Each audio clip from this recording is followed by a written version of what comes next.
Hello everyone. So guys, parsing लोगों को पसंद आ रहा है तो पार्सिंग का एपिसोड 2 ला रहा हूँ। होता क्या है पार्सिंग में, मैं आपको बता दूँ।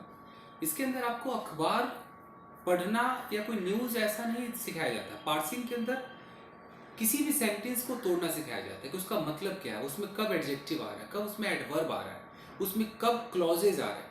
अगर ये कला आप सीख जाते हो दोस्तों, तो चाहे वो अखबार हो, वो नॉवेल हो, किताब में कुछ भी हो, आपके समझ में आएगा। अभी जब आप पढ़ते होंगे तो आपको क्या लगता होगा, अरे बाप रे बाप, फुल स्टॉप कब आएगा यार, ये क्या हो रहा है। आप फंस जाते हो कि आपको पता ही नहीं है वो सेंटेंस कैसे मिला हुआ है।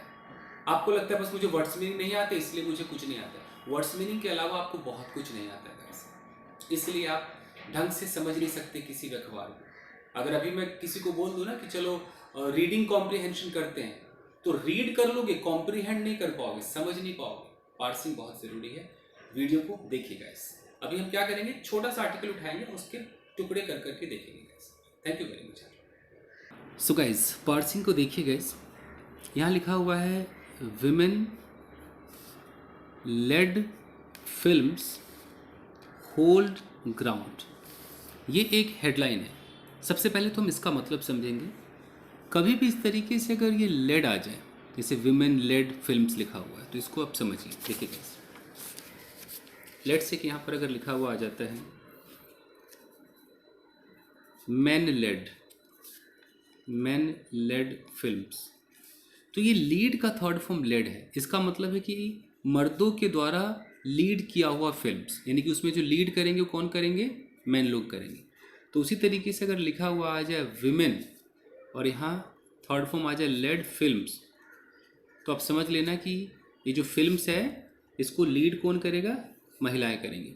तो महिलाओं द्वारा लीड की हुई फिल्में, तो विमेन लेड, तो यहाँ आपको दिखाई दे रहा है विमेन लेड फिल्म्स, यानी कि महिलाओं द्वारा लीड किया हुआ, यानी कि उसमें मेन रोल किसका रहेगा, महिलाओं का रहेगा, फिल्म्स, ऐसी फिल्में। यह लिखा है कि होल्ड ग्राउंड। कभी भी हेडलाइंस आपको ज़्यादातर प्रेजेंट इंडेफिनिट के अंदर सेंटेंसेस दिखाता है, तो होल्ड को हम इसको हेल्ड समझेंगे। अच्छा, होल्ड ग्राउंड एक इडियोमेटिक फ्रेज है।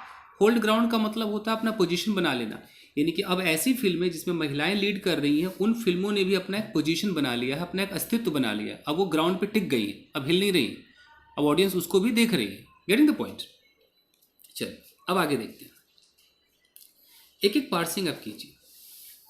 हाँ, तो अगर इसके अंदर हम सब्जेक्ट वर्ब करके देखें तो वुमेन लेड फिल्म्स, यहाँ तक हमारा सब्जेक्ट है, और हमारा होल्ड जो है ये हमारा वर्ब का काम कर रहा है। तो ये तो बिल्कुल क्लियर हो गया। ये ग्राउंड है, ऑफकोर्स इसको हम ऑब्जेक्ट कहेंगे, बट ये होल्ड ग्राउंड हमारा होता ही एक फ्रेज है, तो इसको फ्रेज की तरह ही डील कीजिए। अब यहाँ पर देखिए क्या लिखा हुआ है कि even as macho man made a killing at the box office in 2023, फिर यहाँ पर एक कॉमा है, women led films held its own ensuring that 2024 will see more coming our way। देखिए गाइस, सबसे पहले तो मैं आपको समझा दूं कि अगर इवन एज आ जाए, अगर कहीं भी अगर इवन एज आ जाए तो इसका मतलब क्या होता है। इवन एज को यूँ समझ लीजिए कि इसका मतलब होता है वाइल। इवन एज का मतलब होता है कि at the same time, at the same time. अगर मैं यहाँ पर ऐसा बोलता हूँ, एक एग्जांपल बोलता हूँ कि इवन एज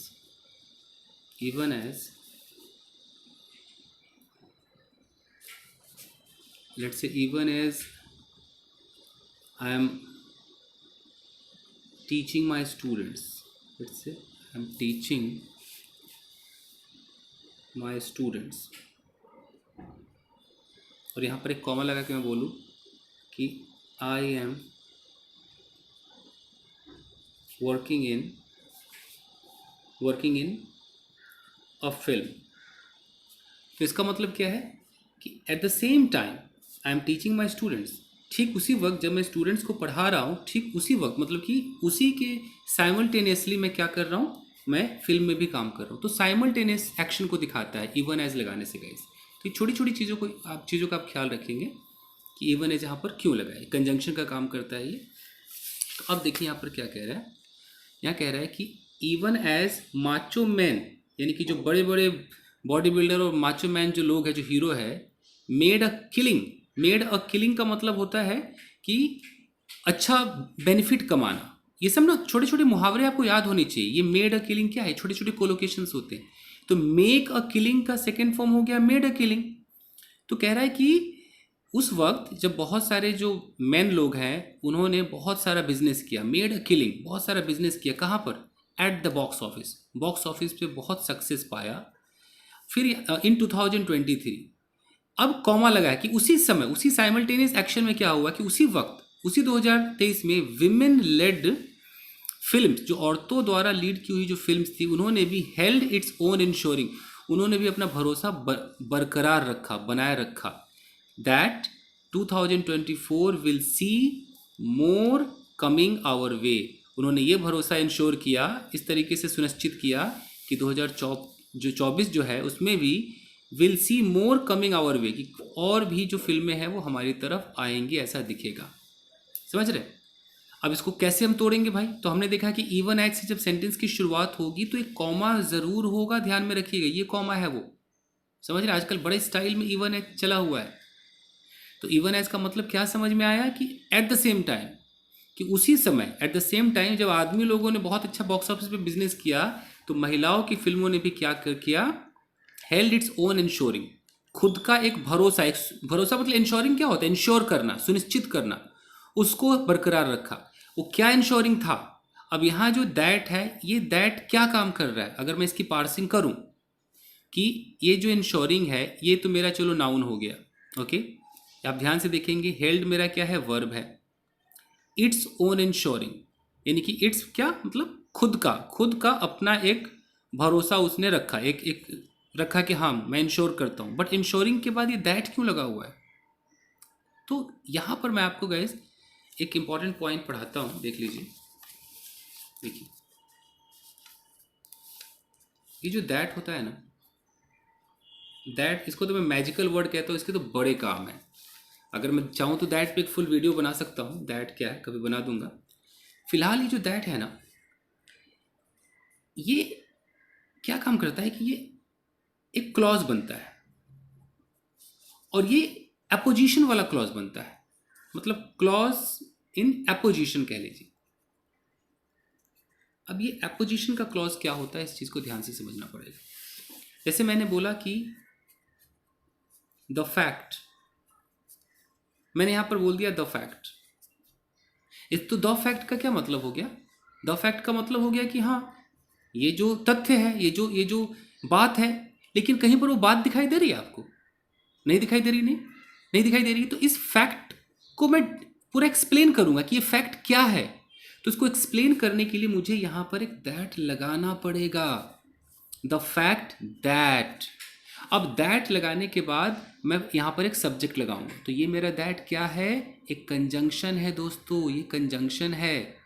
तो मैं बोल रहा हूं कि the fact that I am in Mumbai, ऐसे देखिए, the fact that I am in Mumbai is known to all. तो अगर मैं यहां पर ये नहीं लगाता, मान लीजिए मैं that I am in Mumbai is Mumbai, ये नहीं लगाता, सिर्फ लगाता the fact is known to all, तो इसका क्या मतलब होता कि सच्चाई सबको पता है। लेकिन कौन सी सच्चाई? मैं उस सच्चाई को एक्सप्लेन भी तो करना चाहता हूँ। कौन सी सच्चाई? मैंने कुछ चुराया वो सच्चाई, कि मैं मुंबई में हूँ वो सच्चाई? तो मैं मुंबई में हूँ वो सच्चाई सबको पता है। तो ये, इस बात को मैं जब यहाँ पर एक्सप्लेन करूंगा ना, तो मुझे यहाँ पर दैट लगाना होगा। ये अपोजिशन है, इस फैक्ट की एक इंफॉर्मेशन दे रहा है। कौन सा फैक्ट? तो ये वाला फैक्ट। तो अगर यहाँ पर इंश्योरिंग लिखा हुआ है, यहाँ पर इंश्योरिंग लिखा हुआ है कि भाई उन्होंने इस भरोसे को, इस इंश्योरिंग को कायम रखा। कौन सा इंश्योरिंग भाई? कौन सा भरोसा भाई? क्या सुनिश्चित किया था? थोड़ा एक्सप्लेन करेंगे। तो हमें यहाँ पर दैट लगाना पड़ेगा। प्यारे दोस्तों, कुछ समझ में आ रहा है आपके? पार्सिंग सीख रहे हो आप? टाइम दो इसके अंदर, दैट लगाना पड़ेगा। और दैट के बाद अब बताओ ना भरोसा क्या था? तो भरोसा ये था कि 2024 में भी फिल्में आएंगी उनकी। Getting the point? गॉड, मैंने पहले कहा था इतना आसान पार्सिंग नहीं होता है। देख रहे हो, इंश्योरिंग के बाद यहाँ दैट है, कि वो भरोसा उन्होंने कायम रखा कि 2024 विल सी मोर कमिंग, 2024 और भी फिल्में आता हुआ देखेगा, आवर वे, हमारे रास्ते में। चलिए अब आगे बढ़ते हुए, विद्या बालन रिसेंटली स्पोक अबाउट, यहाँ तक देखिए। अब ये बिल्कुल क्लियर है, विद्या बालन हमारा सब्जेक्ट है। रिसेंटली क्या है? एक एडवर्ब है। रिसेंटली का मतलब क्या होता है कि बिल्कुल हाल ही फिलहाल में, एकदम तुरंत, अभी की बात है, ज़्यादा देर नहीं हुआ है। और ये सब्जेक्ट के बाद ही इस एडवर्ब की वैल्यू होती है, इसको यहीं पे रखा जाता है, जैसे आई रिसेंटली, यू रिसेंटली। तो विद्या बालन ये मेरा सब्जेक्ट है, यहाँ पर एक एडवर्ब डाल दिया कि रिसेंटली, हाल ही में, स्पोक, बोला, ये मेरा वर्ब हो गया। स्पोक ये है अबाउट। अबाउट क्या है? एक प्रेपोजिशन है।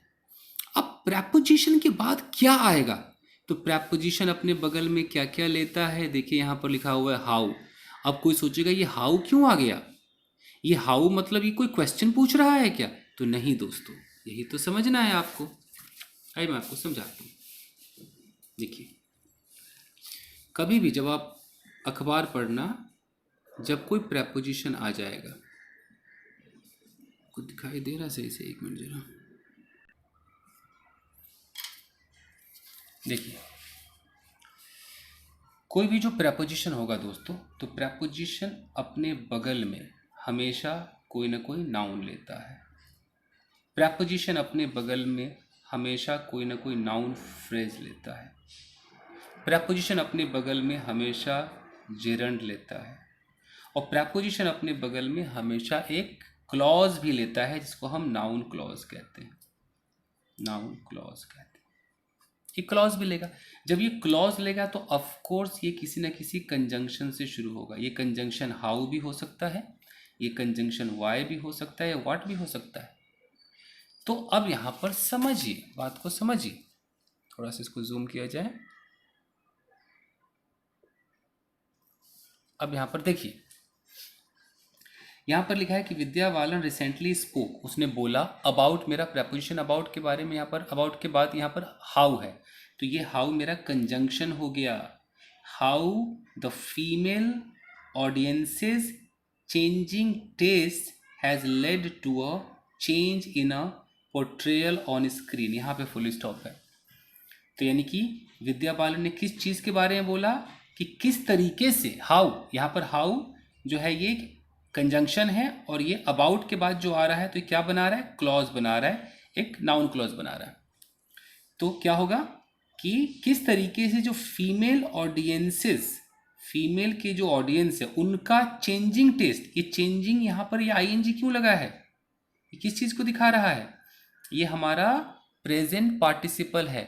इसका मतलब है चेंज होता हुआ, कि किस तरीके से महिला ऑडियंसेस का, एपोस्ट्रोफी एस देखिए, महिला ऑडियंसेस का चेंजिंग टेस्ट, बदलता हुआ टेस्ट, ठीक है, हैज लेड। अब आप में से कोई बता सकता है कि ये जो हैज है ये मेरा हेल्पिंग वर्ब है, तो इसका सब्जेक्ट कौन होगा? जरा दिमाग लगाइए तो अभी पार्सिंग समझ में आ जाएगा। कौन है इसका सब्जेक्ट भाई? सोचिए सोचिए। हाउ द फीमेल ऑडियंस से चेंजिंग टेस्ट, क्या है सब्जेक्ट? क्या फीमेल सब्जेक्ट है, कि ऑडियंस सब्जेक्ट है, कि चेंजिंग टेस्ट सब्जेक्ट है? एक कॉमन सेंस में आपको बताता हूँ गाइस। देखिए कॉमन सेंस क्या है। अगर मैं यहाँ पर कहता हूँ सोनू सन वेंट टू मार्केट, दिल पे हाथ रख के बताइए, सोनू मार्केट गया कि बेटा मार्केट गया? बताइए तो कौन है सब्जेक्ट? एपोस्ट्रोफी एस के बाद जो आएगा वही सब्जेक्ट होगा। ये सब्जेक्ट नहीं है, ये एपोस्ट्रोफी लगा हुआ है। ये बता रहा है कि बेटा बिलोंग किससे करता है? बिलोंग सोनू से करता है, लेकिन सोनू नहीं गया मार्केट, सोनू का बेटा मार्केट गया। अगर मैं कहता हूँ कि मोनिकाज सन गॉट मैरिड, अब बताइए क्या मोनिका ने शादी कर ली कि बेटे ने शादी की? तो कभी भी सब्जेक्ट ये नहीं हो सकता है, सब्जेक्ट ये होगा। हाँ, ये जो सब्जेक्ट है उसका नाता मोनिका से है, ये नाता, ये नाते को दिखाता है, यू नो। तो इसका ख्याल रखिएगा। चलिए, तो यहाँ पर क्या समझे आप थोड़ा और इसको बड़ा करते हैं। तो यहाँ पर आप ये समझे कि ये जो चेंजिंग टेस्ट है, जो चेंजिंग टेस्ट है, ये आपका बदलता हुआ जो टेस्ट है, यही आपका सब्जेक्ट है। तो देखिए, the Vidya Balan recently spoke about how the female audiences changing taste has led to a change in a portrayal on screen. अब ये लेड क्या होता है? Led to a change. Led का मतलब होता है क्रिएट करना, कि उसने क्रिएट किया है एक चेंज में। क्या चेंज है? इन पोर्ट्रेयल ऑन स्क्रीन, कि स्क्रीन पर हम किसी चीज को कैसे पोर्ट्रे करेंगे, कैसे उसका चित्रण करेंगे, कैसे दिखाएंगे। पोर्ट्रेयल का मतलब चित्रण करना। तो उसमें कहीं ना कहीं इस बदलते हुए टेस्ट ने परिवर्तन कर दिया है। यानी कि पहले लड़कियों को कैसे पोर्ट्रे किया जाता था, कैसे दिखाया जाता था, अब कैसे दिखाया जाता है। पहले लड़के लीड करते थे, लड़कियां बस सपोर्टिंग आर्टिस्ट रहती थी। अब क्या है? वो लीड कर रही है। साफ दिखा रहा है कि female audiences changing taste has led to a change, एक परिवर्तन को क्रिएट किया, एक चेंज को, उनके बदलते हुए टेस्ट ने एक चेंज को क्रिएट किया है। किस चीज में चेंज लाया है? इन पोर्ट्रेयल ऑन स्क्रीन। देखो, इन मेरा प्रेपोजिशन है, प्रेपोजिशन अपने बगल में नाउन ले सकता है। पोर्ट्रेयल मेरा नाउन है, एकदम नाउन है। ऑन स्क्रीन, देखो ऑन भी प्रेपोजिशन है, स्क्रीन मेरा क्या है? नाउन है। तो प्रेपोजिशन अपने बगल में हमेशा नाउन लेता है, याद रखिएगा। ठीक है। अब रही बात कि लेड टू का स्ट्रक्चर क्या है, तो मैं आपको सिखा देता हूं, देख लीजिए।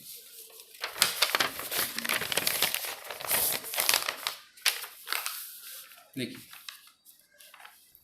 एक्चुअली एक स्ट्रक्चर होता है लीड टू। लीड टू का मतलब होता है टू क्रिएट, टू कॉज, किसी चीज को कॉज करना, किसी चीज को उत्पन्न करना, पैदा कर देना, यानी कि आपको यहां से वहां तक ले जाना।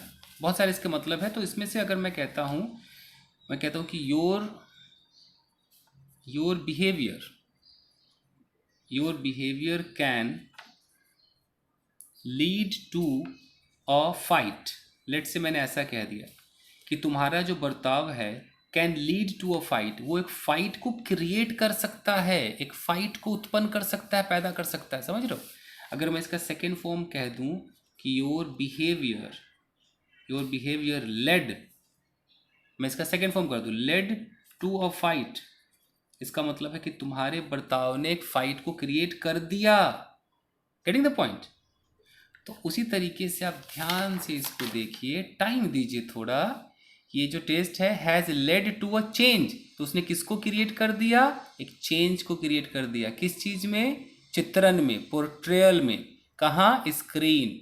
औरतों को कैसे पोर्ट्रे किया जाता था, उसमें चेंज कर दिया। इतना सा समझ में आ गया? अब देखिए, we don't want to see women as sacrificial mothers। अब वो महिलाएं कह रही कि वी डोंट वांट, वी हमारा सब्जेक्ट है, सिंपल प्रेजेंट इंडेफिनिट है कि वी डोंट वांट, हम नहीं चाहते हैं, टू सी वुमेन, हम महिलाओं को नहीं देखना चाहते, एज सैक्रिफिशियल, किस रूप में? तो एज सैक्रिफिशियल मदर्स। सैक्रिफिशियल का मतलब होता है वो जिसका बलिदान दिया जा सके। अगर मैं बोल दूं सैक्रिफिशियल गोट, तो ऐसी बकरी जिसका बलि दिया जाए। तो सैक्रिफिशियल मदर की ऐसी माँ जिसका बलिदान किया जाए, बार बार वो कुर्बानी ही देती रहे, ऐसे माँ के रूप में पहले महिलाएं आती थी ना, तो उसमें हम नहीं देखना चाहते हैं। द वाइफ, एक ऐसी पत्नी के रूप में, who puts up with everything. अब देखो, यहां है द वाइफ, अब ध्यान से देखो, द आपका आर्टिकल है, वाइफ क्या है? नाउन है।